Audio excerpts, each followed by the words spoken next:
So the first step is what we call mashing in. So we've got to get the grain into the mash tun to heat it up. So you've got most of the grain in, I just need about another 100 grams. So I know that bowl weighs about 125, so I'm about 625.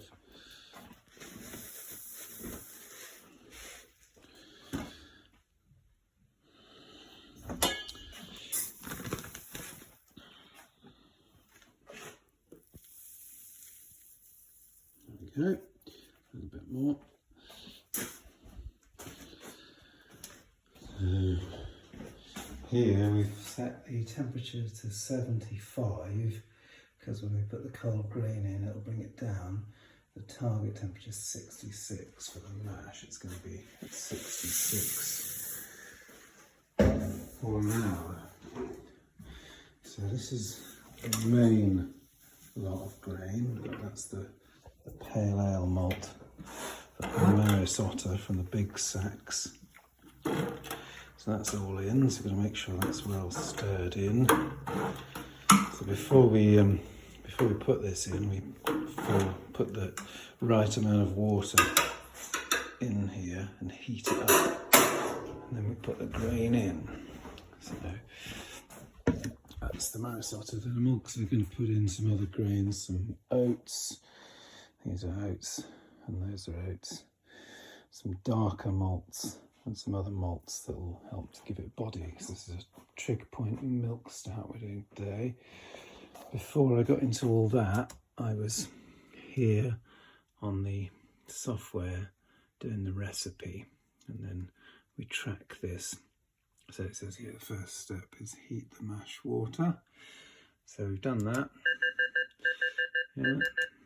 And now we're doing these mash additions. If you can see that, so putting those, that's when we're adding the malt in. So this is the last of the specialty malts going in, 450 grams of caramel, which is a darkish caramel malt. Gives it a sweet flavour, body, and a bit of dark colour. 450. That's enough. 48. So now it's changed colour. All the different coloured malts that have gone in. There's black malt, brown malt, chocolate malt, oats. So give that a good stir to make sure there's no what they call dough balls, which is like balls of flour with no liquid in them. And then we want 66 target temperature. Set that for 60 minutes. So 1 hour to mash. And then that will just keep the temperature. The pump's on, it's pumping it around. The heater is not on because it's above temperature at the moment. So here we can see this is the temperature of the tank. If I click that, that's the temperature going through the pump. So, okay, so that meant the heater came on because it was a little bit below, but we want the tank temperature. So we'll leave that like that. We'll put the lid on for the mash. I just realised. Yeah, I do also need to have this on. I should have put that on before, because but hopefully I'll kind of stir it around a bit. Yeah, that's fine, that's going to be fine.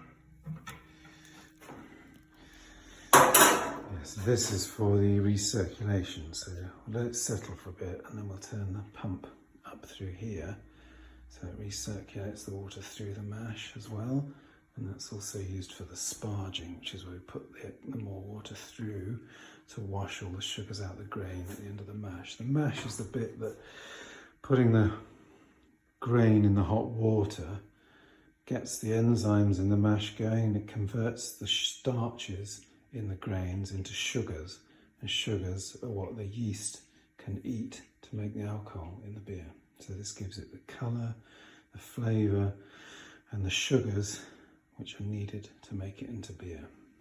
And now that we've done all that, we can click continue on here. So 60 minutes at 68. I've actually changed that. It should be 66, but I'll change that in the recipe now. I could probably do it here actually. Batch recipe.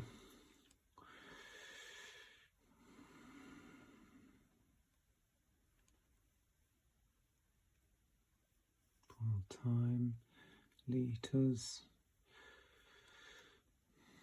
Is it under the mash profile? Yep. Edit mash profile, temperature 66. Save. Back to my batches, and now it's temperature 60 minutes at 66. Okay. Okay, so now I'm going to start the recirculation. I've never done this before, so I want water coming out of there. I've done recirculation, but not with it coming out of there, but also at the same time pumping around there.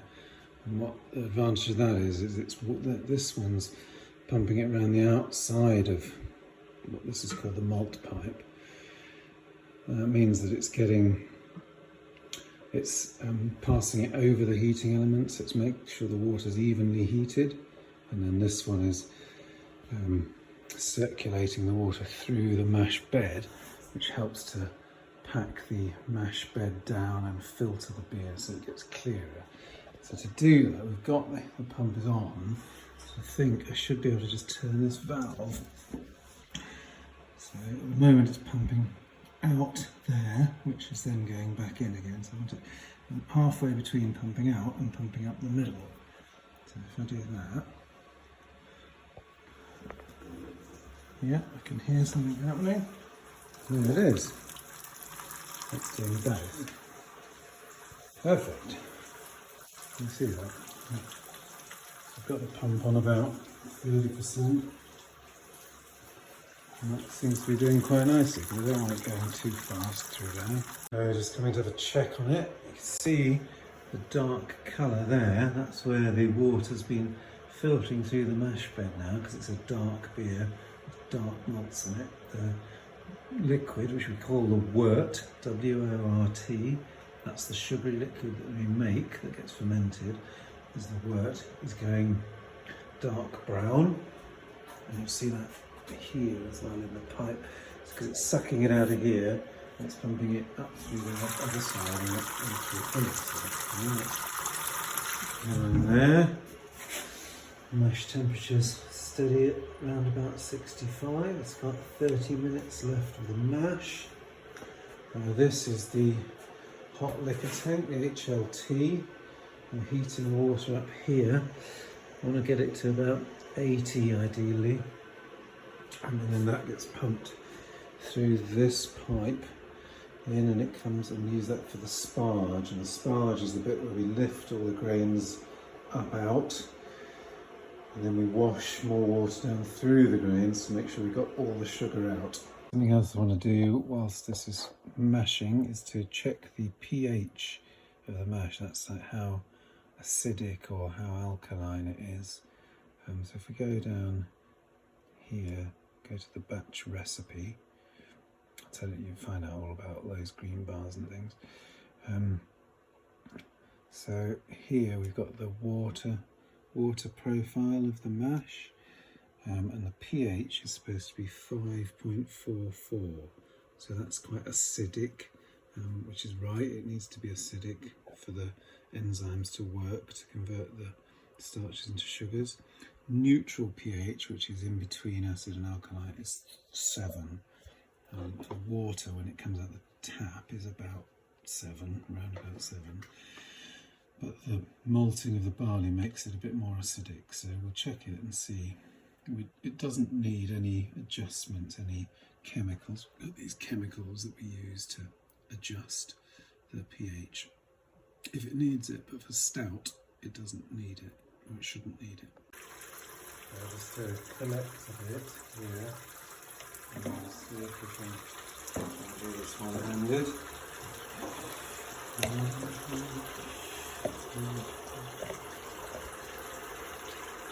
5.46.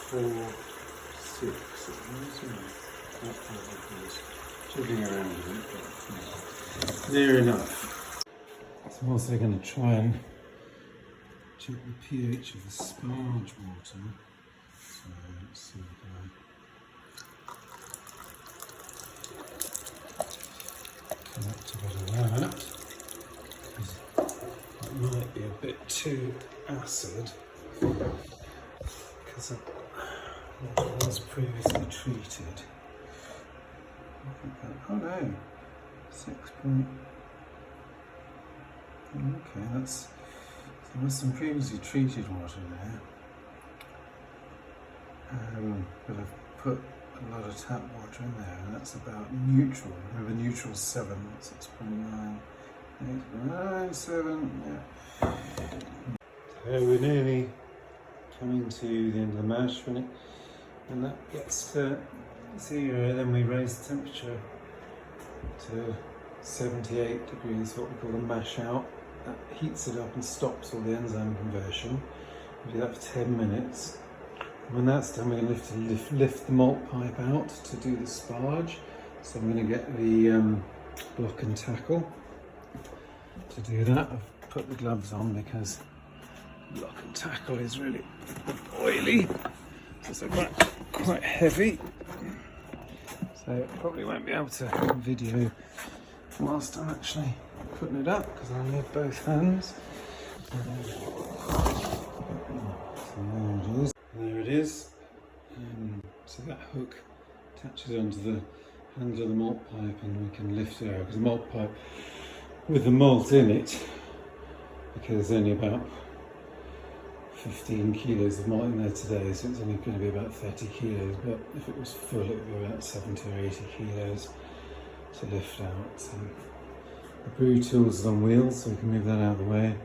And when we need to, we just roll it underneath, lift the malt pipe out and put it on the sink to drain. Now, the other thing I have to always remember to do is boil some water for the yeast. So the yeast needs clean water with no added oxygen in it. So, well, actually, it does need oxygen in it once it starts to work, but for this, what we do is we boil a bit of water and then we cool it down.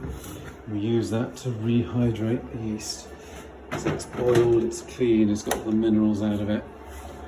We cool it down to fermentation temperature, which is about 19-20 degrees C. We rehydrate the yeast with it. I'll show you that later.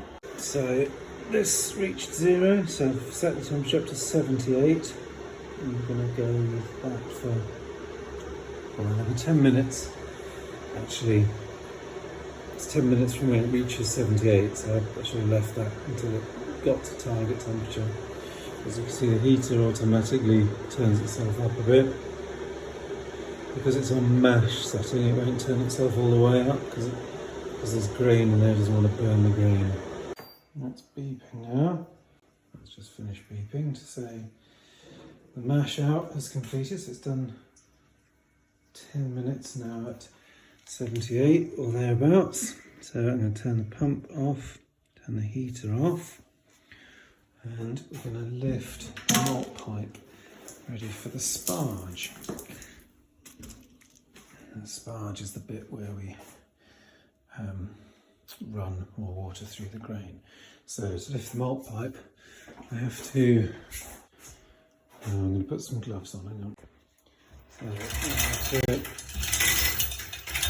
use the lower the hook, and the upper tackle. It's got to come down until it'll hook onto there. And when it's hooked on, it's noisy, but we lift it up.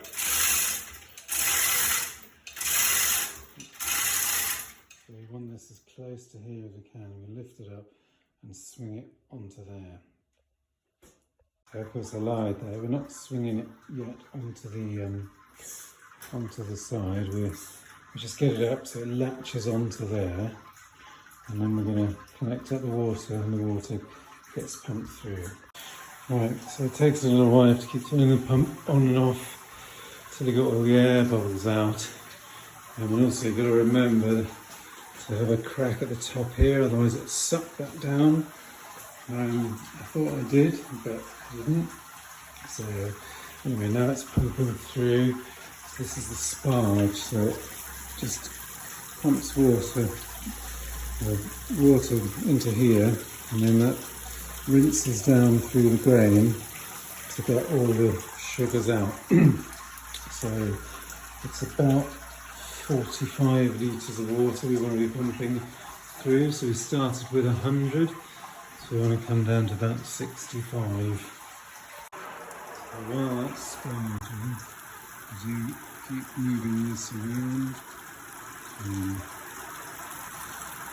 do it with one hand, just to spread it just keeps turning around a little bit to try and spread the water over the grain, because really it should have water above the grain, so it's even amount of water going down through it. But this kit, so far, I haven't figured out how to do that, because it always keeps draining through. Maybe if I'm doing a bigger brew with more grain, it would do that okay. But at the same time as sparging, turn the heater on full, so can I get this going up to the boil whilst I'm sparging, or make it a bit quicker to get it to the boil when I finish sparging. So I want to test the gravity to see how strong it is. So I'll turn that valve so that it pumps from the tank through here, and then you use that to collect a little bit of wort. And I've cooled that down a little bit in the syringe, but running it under the water, and then I'll put that into the tester and switch it on. That's way too strong. I'll show a screenshot, 1051, so I'll sparge a bit more. I'm going to get it down to about 1040. Okay, so I'll put another 7.5 litres of sparge water through. So we got down to 57.5 in there. Now it's heating up to boil. I've used the block and tackle to get the malt pipe out here where it can drain. In the pre-boil gravity was 1038 in the last measurement, which is pretty good. It's supposed to be 1039, so I was going for around 1040. And that'll get stronger as some of the water vapour boils off. So now it's boiling. It boils when it says about 98 on there. So it's just coming up to the boil. So I'm going to put the first hops in. Actually, I did turn that down, but I won't turn it down just yet. I'll leave it on full. Boil up to a nice boil. So those hops go in for 60 minutes, 60-minute boil. And the foam that you can see, that's called the hot break. Not the hop break, the hot break. It's the proteins that change when the wort boils, and you get this sort of foam on the top. The green, that's the hops. And they'll boil in. And we've got just about 95 litres in there, which is perfect. I'm going for 70-75 litres in the fermenter, and the last couple of brews I've done have not been quite enough. I've only got 60, so I went for a bit more, put a bit more on this time. And now it's boiling. I've put the lid back on, just leaving a little bit for steam to escape. Turn the heating element down to 75 and set the timer. It's counting down from 60 minutes. And while that's boiling, I've got to just rinse off these things that I've been using, and then I've got to get this spent grain into a tub to go off to the chicken nowadays. So I think, we'll use a big one. Hopefully that fits in there just about. And then I need one of these.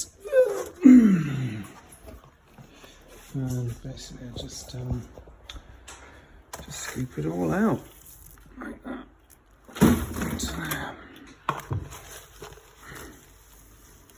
It's a bit time consuming, but here we go. So I just turned the heater down to 65 because it's boiling pretty ferociously, so that's good. And I'm cleaning out, so all this malt pipe has to be cleaned. So once we've got all the grain out, there's still just bits sticking to the edge, and we're going to wash all that, give the thing a good clean. So the second hops have just gone in, 30 minutes, a little bit early, but and then this is the vanilla. This is vanilla extract. This is a milk stout, so it's got lots of extra ingredients, and you wouldn't normally be putting vanilla in beer. And just cleaning that off there. Get the hops from around the edge.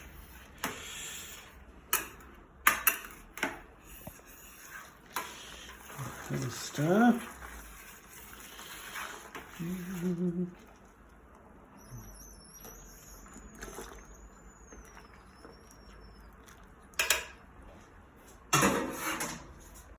Let's boost the heater for a bit. Just get it back to a rolling boil. So coming to the end of the boil, I've added most of the ingredients.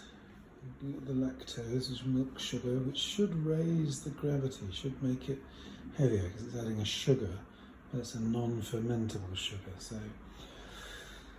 I've just tested the gravity again, and it's only 1040, so it's only up 2 points on the pre-boil, even though I've put the lactose in. So I'm going to just let it boil for another 15 minutes. I've turned the heater up. And it'll come up to a vigorous boil for another 15 minutes, just to boil off a bit of water and hopefully get the gravity up a little bit. So that's the heater's turned off after the end of the extra 15 minutes of boiling. I've just put the coffee in, 37 grams of ground coffee. You can see that on the surface there. And then this is the cacao nibs for the chocolatey flavour. They'll go in, and then this will steep. So it'll just sit there for 20 minutes, just let those flavours infuse with the coffee and chocolate. I almost forgot to video, so this is the transfer to fermenter. So connect the heat exchanger up to the cold water. The cold water goes through the heat exchanger into the sink, and the hot wort comes out of the, pump that out of the tank through the heat exchanger, and it goes alongside the cold water, and the cold water takes the heat out of it. And then it goes into this bucket. I do it this way because if you go into the bucket, it gets some air, oxygen into it, which the yeast needs to get started. It needs oxygen to get started, but then once it's started, it doesn't want oxygen near it. So that's going into there at about 20 C. Coming out of there, obviously, it was 90. And then we pour it into the fermenter.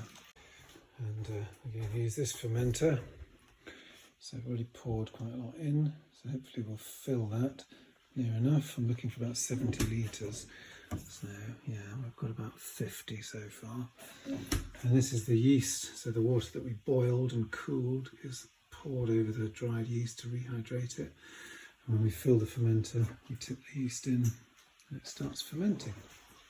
So I forgot to video the cleaning place, but basically you put the centre thing in and you fill it with the chlorine bleach solution, and then you just use the pump to pump it round with a lid on for 25 minutes and it cleans the inside. And now I'm just draining, so that's the drain, just draining that out. I'll rinse it out, put everything back together, and then that's ready to brew again.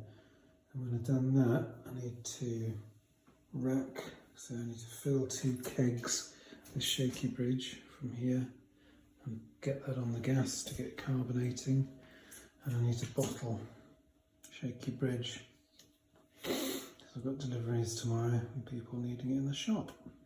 And here it is, all nice and clean. Just draining the rinsing water out there.